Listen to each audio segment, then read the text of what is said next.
Good morning, Kate. How are you doing today? I'm doing well. How about you? Fascinated by your journey with this podcast because, hey, I'm always into how did you locate it or did it locate you? Because there's so much going on here, but yet you keep us well focused. It's the job of a producer. This actually found me. It really found Todd Matthews. He was the one who, searched for this case for 20 years and then kind of let it go. And then in 2019, this missing person called him up, which never happens. And so this larger than life found Revelations Entertainment and First and Last Productions, and it found Neon Hum Media, where I was a producer.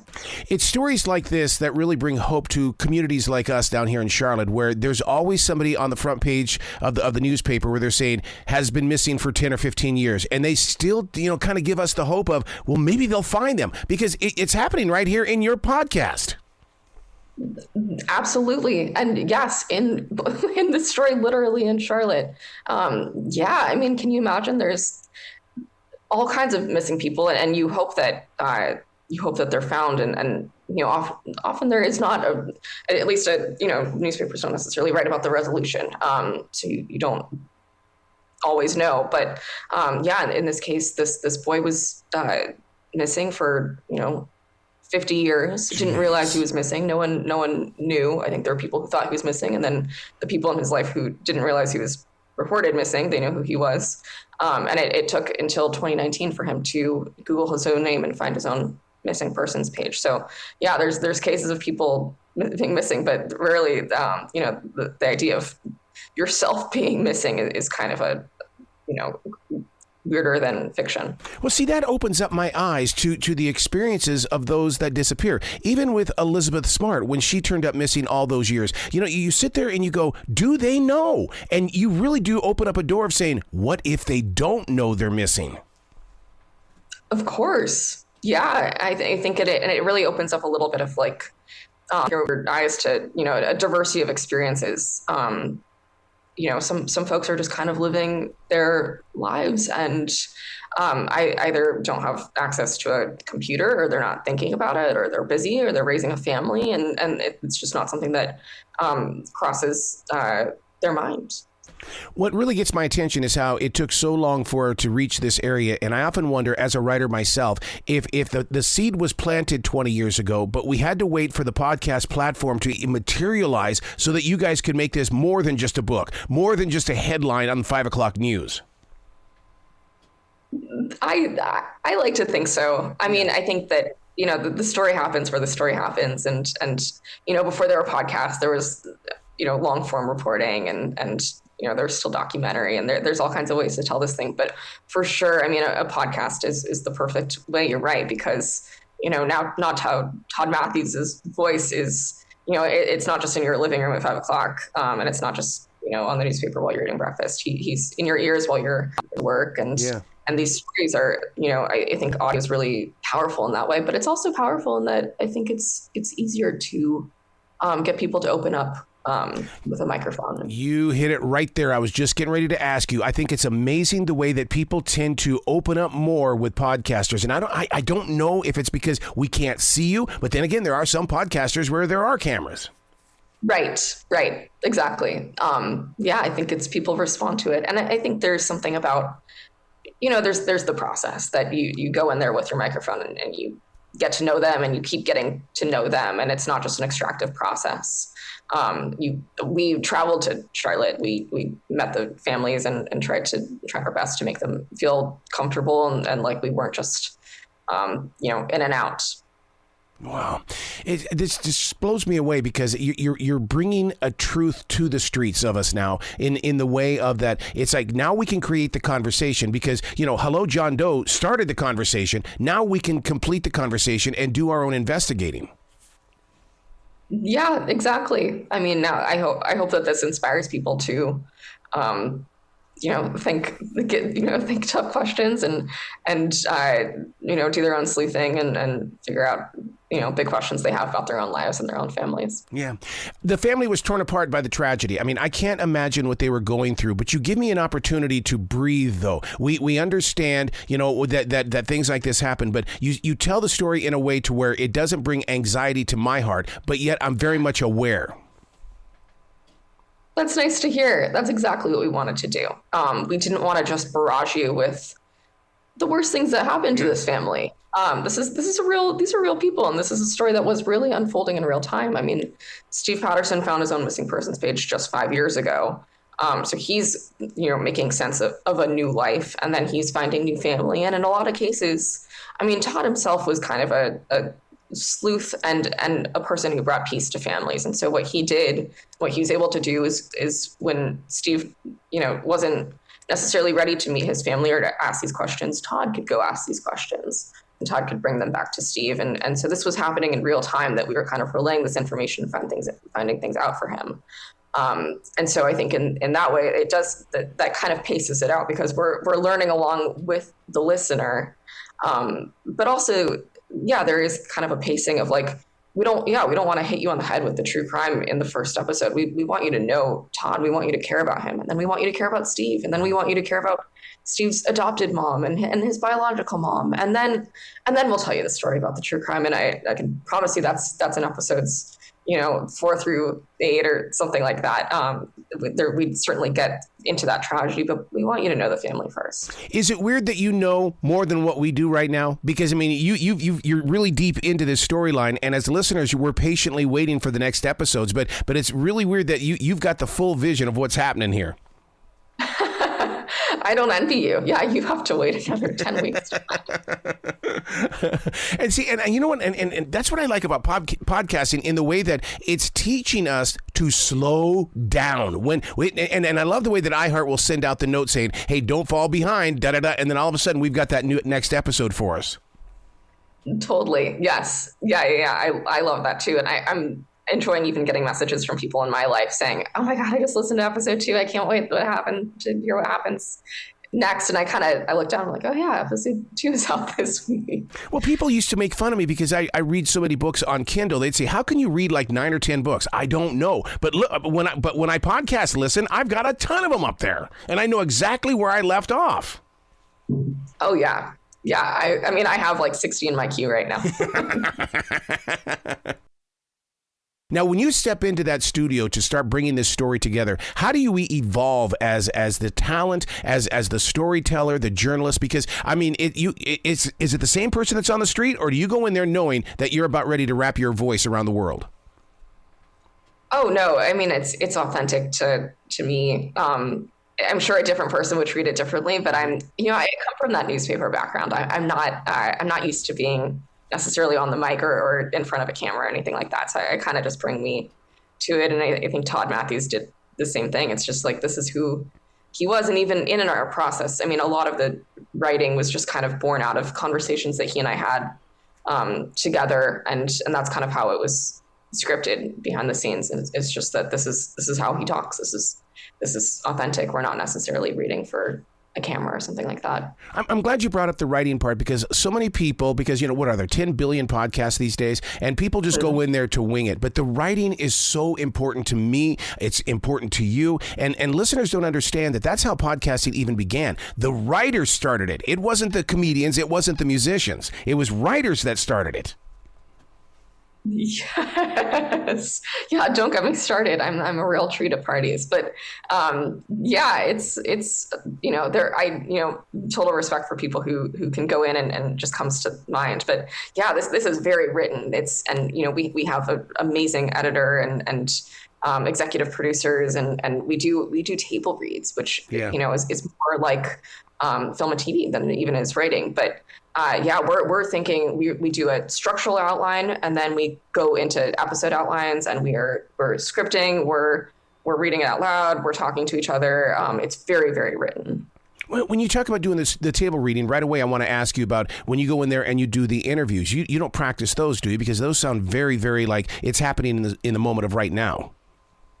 Sure. I mean, we're obviously very prepped for it. Yes. We have things that we want to go in knowing, but yeah, I mean, it's so much of it is just kind of you don't know what people are going to say, and there's a kind of beauty and authenticity to that too. You don't want to just you don't want to be like, they say something crazy and you're like, Okay, great. Next question. You can react to that. That's and in a story like this, you don't know what someone's going to tell you or what you're going to learn, and you can only go in with so many expectations, and you really kind of have to be nimble and thinking about, oh my God, or actually, you really just have to be curious. You have to. It's just talking to someone. Well, speaking of that curiosity, did you find yourself in a position of going, what would happen if I found out I had another family? What if this is about me? Totally. Yeah, I think so. And I think that, even if I didn't, yes, I did think that. I think also with the rise of, 23andMe and Ancestry.com, this actually happens a lot more than we think it does, where people actually have other family members. I come from a big family, and so this story just made me think a little bit more. Not necessarily if there are more of us, but just kind of like it made me think about the relationships I have. I have a couple half siblings, and they kind of have their own.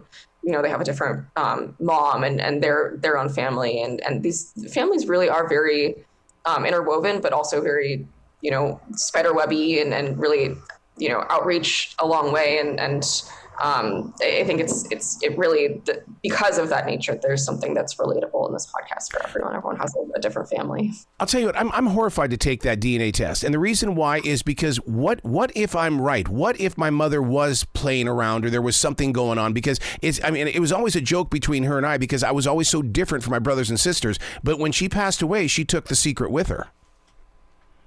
Right. Yeah, that's a personal choice. I'm the same way. I think I know, but I don't know that I want to know anything. Exactly. So then, do you use that energy and turn it into fuel for the podcast and other creative things that you do? I think so. Yeah. And I think my tool is helping other people. I care about, it's funny. I care a lot about this family, and I care a little bit less about my own story or how it impacts me, but I'm totally invested in what happens with them. I'm totally invested in, sisterly dynamics and brotherly dynamics and their family reunion. And I mean, in their family, it's not just Steve finding his family. There's like family finding family, and that they didn't realize that they're sisters that are finding each other. And it's, and there really is a question of like, do you choose your family or is it something you're born into? You know what? That might be the reason why I have a true deeper connection with this podcast, Hello, John Doe, because it does feel like that you just stepped into their community. You became a part of the story itself in sharing it. And it's like you're not forcing it upon us at all. Thanks. That's important to me. Yeah, I don't want to force it upon a listener. I want to be part of the story. I want them to feel good about what they're doing something that's more vulnerable than I'll ever do, which is sharing, the hardest parts of their lives with a podcast producer and knowing that, this is now into the world. So I have to bring that energy of compassion and empathy and kind of helping them through it. In the early stages of the podcast, we learn of who Franklin Floyd is. Okay, who is this guy and what's happening here? Yeah, Franklin Floyd was I think Todd says, a man with more aliases than a bandit. Oh, I knew it. Yeah, he was a notorious criminal, actually from the Charlotte area. Actually, I think he's from Atlanta, but spent a lot of time in Charlotte. And that's where he met Steve's biological mom. And they married in Charlotte. Apparently they met at the Grain House station in Charlotte. This guy we'll get into it in further episodes, but he had quite a rap sheet, and quite, many alter egos. He was on the run for years. Without getting into it too much, he also had quite a profound impact on Steve's biological family, unfortunately. Did you travel here to do any of this in the way that where you could really get involved with the vibration of our streets? Because there's so many different places that people can run and hide here, or there's people where you can be, quite visible. Yeah, I did. I did. We traveled to Charlotte to do some reporting and to meet Steve and his family. And then we actually, we traveled, Todd and I took a little bit of a road trip. We went from, Cherryville specifically, yes.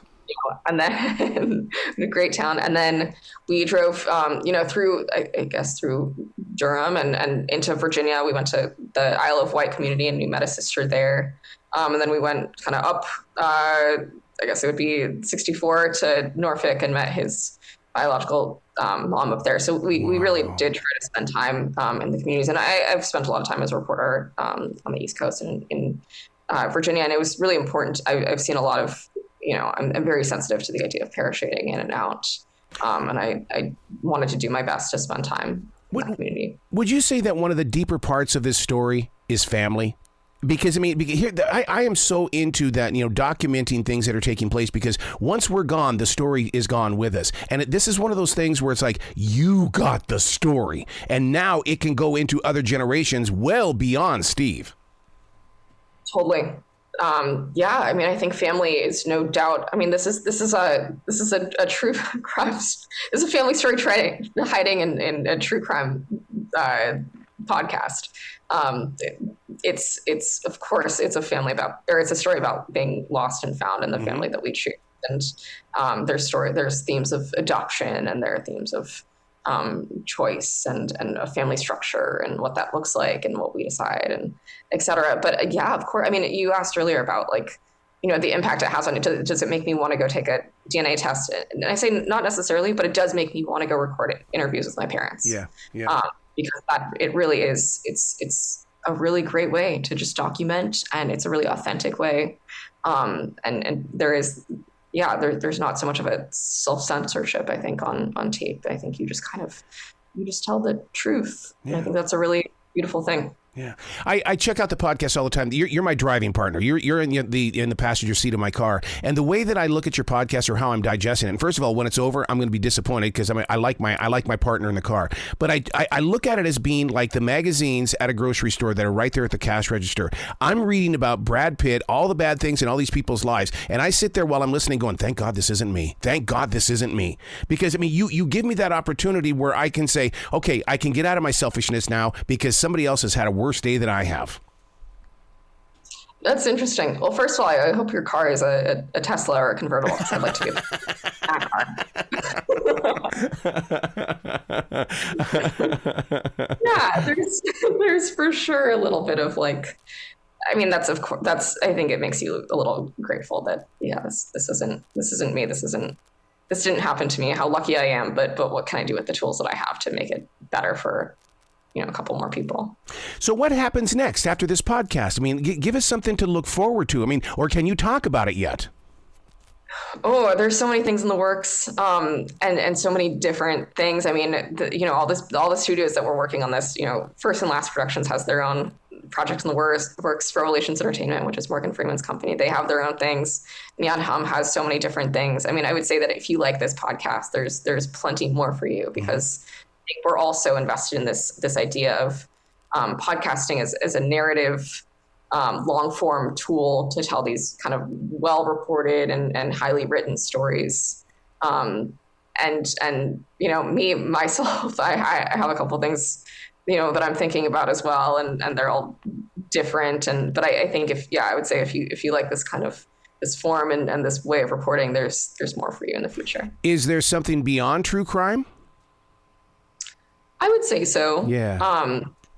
I would hope so. I think that true crime is great, and it's what a lot of people enjoy. But I think, there's just storytelling that I think that I enjoy, and I think there's something about podcasting. There's kind of that, a little bit of an oral history, or like a little bit of campfire stories and life histories. And I think there are stories in that vein to be told as well. Yeah, because I'll listen with people around me, and to me, it creates the conversation. And you're right about that, about storytelling, because it was Dolly Parton that said that, hey, look, a country song is nothing but a storytelling. Then just sit down and tell the story of your community and then pass it on to the other city. Oh, yeah, absolutely. And I think that's true of, anything. I always say that things like, I'm not the biggest sports fan, for example, but the right story, those are stories about people. Mm-hmm. I think anything that is about people and is well told, I'm going to listen to, I'm going to care about. Yeah. Well, I can't thank you enough for doing this podcast. First of all, it is about the community, and it's going to get people, especially in this area of the South, to really start digging in and find out more about it, because the information is there. It's just you're introducing something to us that has been off the front page for many years. Well, thanks for saying that. Appreciate it. Excellent. Please come back to this show anytime in the future, Kate. The door is always going to be open for you.